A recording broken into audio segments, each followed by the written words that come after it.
Welcome back to our channel kung saan tinatalakay natin ang pinakamainit at pinakamahalagang development sa AFP modernization. Sa mga bagong update sa West Philippine Sea, dalawang malaking operasyon ng Philippine Coast Guard ang naganap kamakailan. Una, ang malawakang Maritime Domain Awareness Flight sa Kalayaan Island Group kasama ang BFAR, at pangalawa, ang matagumpay na pagpuwersa ng PCG sa isang Chinese Coast Guard vessel palayo sa Panatag Shoal.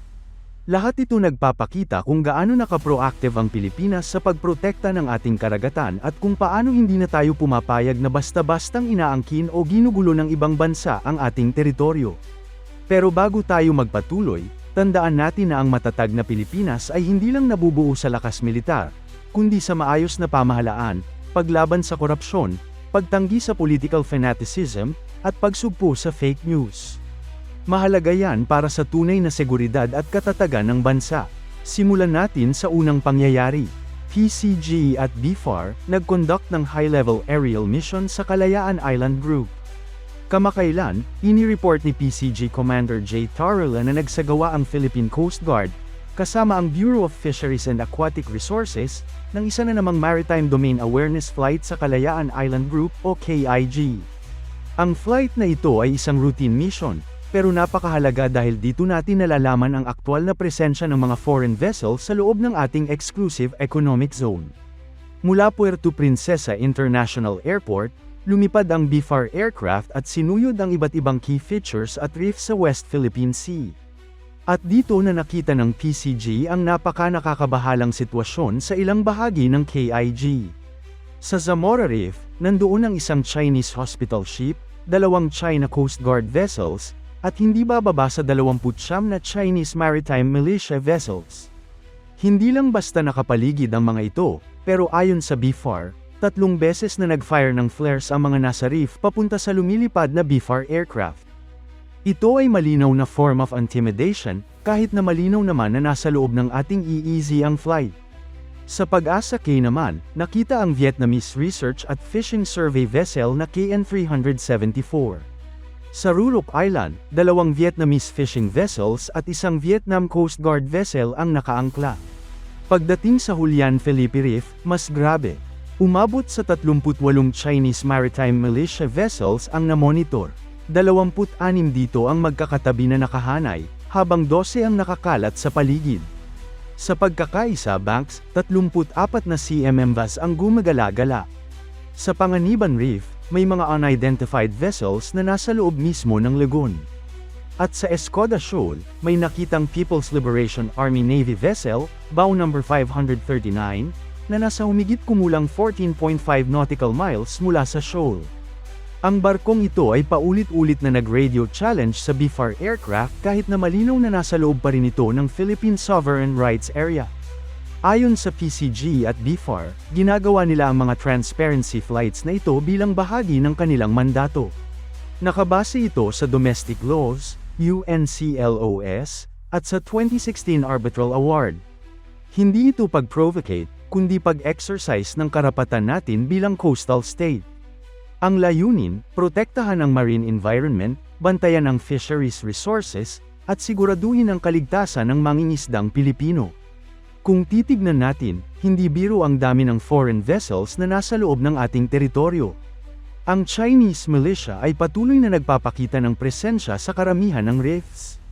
Pero ang maganda dito, hindi nagpapatalo ang Pilipinas.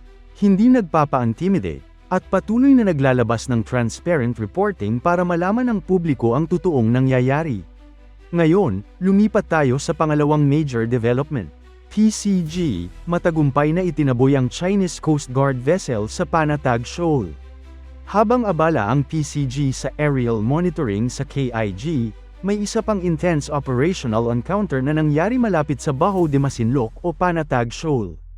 Ayon sa ulat, matagumpay na itinulak ng BRP Cape San Agustin ang China Coast Guard vessel na may BAU No. 3303 palayo mula sa Philippine waters.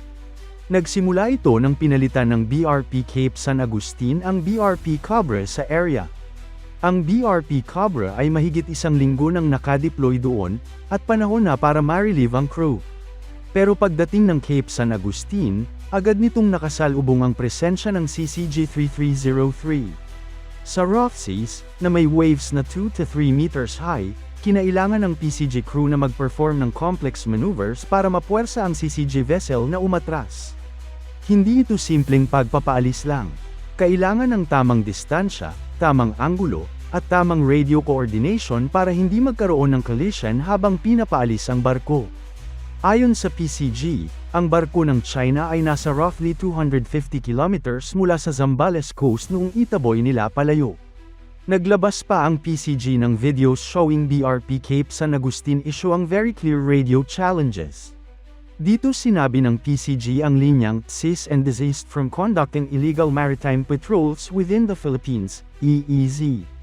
Bukod sa CCG 3303, may iba pang Chinese Coast Guard ships sa paligid, kabilang ang BAU No. 3305 at 3502.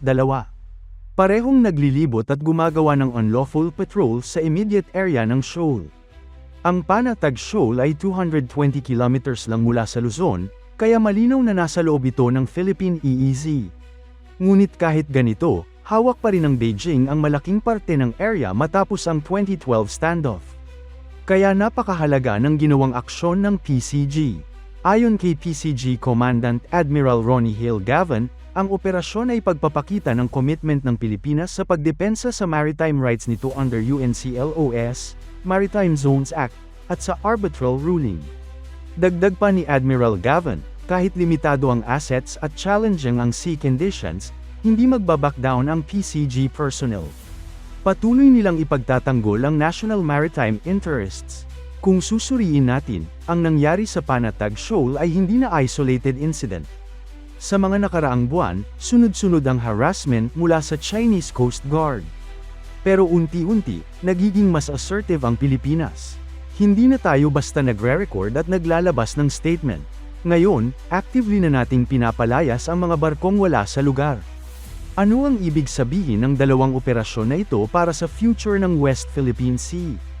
Una, nagpapakita ito na nais ng Pilipinas ang transparency. Hindi tayo gumagawa ng lihim na operasyon.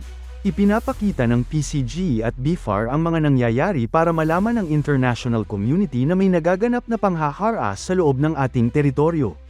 Pangalawa, mas nagiging professionalized ang operations natin.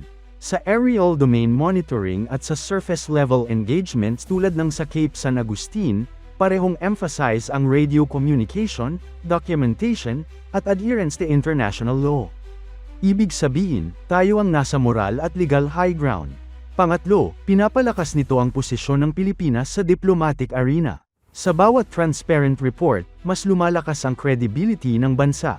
At sa bawat successful na pagpapaalis ng foreign vessels, mas napapakita na hindi tayo pushover. Pang-apat, nakakatulong ito para ma-establish ang pattern of behavior ng China sa WPS. Dahil documented ang lahat ng sightings at encounters, nagiging mas mahirap para sa Beijing na i-deny ang kanilang presensya at ginagawa. Pero hindi rin natin pwedeng baliwalain ang risk. Habang mas nagiging assertive ang PCG, tumataas din ang posibilidad ng miscalculation. Hindi kailangan ng missiles para magkaroon ng conflict. Isang maling maneuver, isang maling radio communication, at pwedeng mag-escalate ang tensyon. Pero dito pumapasok ang professionalism ng PCG. Alam nila ang rules of engagement. Alam nila ang batas. At alam nila na ang pangunahing mission nila ay protektahan ang waters natin nang hindi nagaambag sa conflict escalation. Sa huli, ano ang main takeaway?